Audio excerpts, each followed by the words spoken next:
Hey folks, my name's Kunal and I'm the founder of Finrite. Finrite helps businesses using Stripe run sales-led billing motions. We have tools that help you with your quoting, taking quoting information and putting it into contracts, and then automatically driving Stripe billing from those contracts. Now, many of you looking at this video might be wondering, is Stripe even the right solution for me if I have a sales-led billing motion? Or should I use a more specialized player like Maxios or Dabs or many others? And secondly, if I do choose to use Stripe for sales-led billing, what features does Stripe actually have? To answer the first question, we've left a couple of links in our video description. But for the second one, let's demystify what Stripe can do for you for sales-led billing, since there are many different features to discover and recent releases worth talking about. Now, if you do have a complex sales-led motion, a lot of your billing will happen through subscriptions. If you have a simple one-off charge, you could use the invoice product, which we won't cover here since it's relatively straightforward. Now, let's go ahead and see a couple of different aspects of how subscriptions can help you with sales-led billing. I want to cover two things today in particular. We'll cover how to do ramp pricing, and secondly, we'll cover how to do prorations and also using that with effective dates that might be in the past or future to get the billing outcomes that you need. So let's go ahead and start with how we would do a ramp pricing deal. Now, with ramp pricing, you have a deal structure where you might want to lock in a lower or reduced price for the first, say, cycle or year, and then increase the price on your customer as they perceive more value from it and they get to be more comfortable with you. This is a pretty common structure, but it is pretty easy to miss in Stripe billing if you're not sure what to look for. You can see here that there is an Add Phase button. When you click this, you can select a separate phase to run billing on and change the details of what product you want to bill for. So here we'll go ahead and say initially we were billing at 5.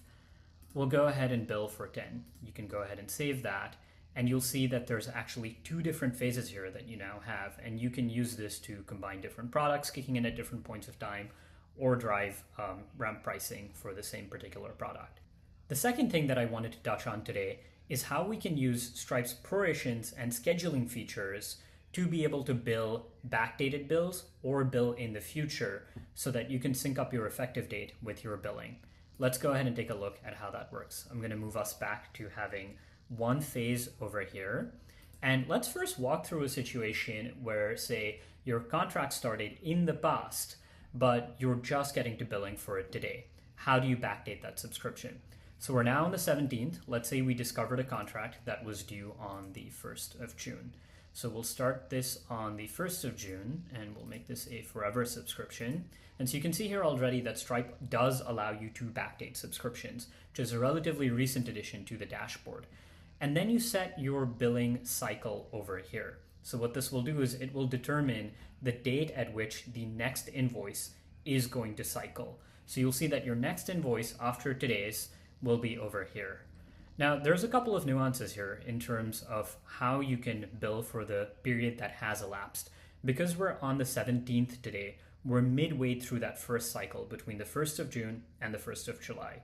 Since we're starting midway, we can choose to let that go, and in this case, we would not bill for the prorated change amount, and we would simply create the test subscription, and then the next invoice that would show up would bill over here on the 1st of July. Or if you prefer, you could bill for the period that we're midway through by switching prorations on. And what you'll now notice is you'll see that you have this amount due here, which will bill immediately. So we can go ahead and create that test subscription. I'm now going to quickly walk through how you can choose to send even this first invoice out in the future in case you want to bill on the 1st of July for forward-looking billing as well as for arrears. So let's go ahead and create the test subscription. And here you'll see that you have the invoice that is in a draft state. So this is due to be sent out today for that full period. What you can go ahead and do is you can edit the draft, and you can see here that you will review the invoice and you can choose to finalize and send it on the 1st of July. So that would mean that you can bill for both the period that has elapsed and the future period that's starting on the date that's synced up in coterm.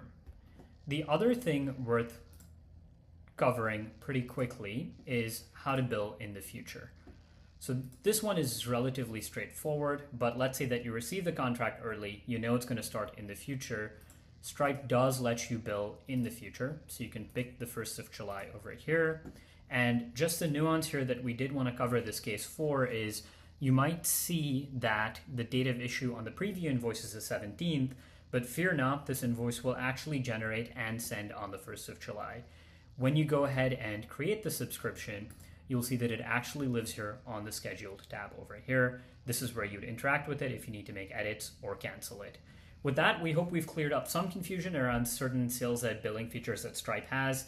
We're excited to do a couple more deep dives into billing versus flexible mode, as well as how you can use newer features like billing upfront. Let us know in the comments if that's something you're interested in hearing about. Thank you.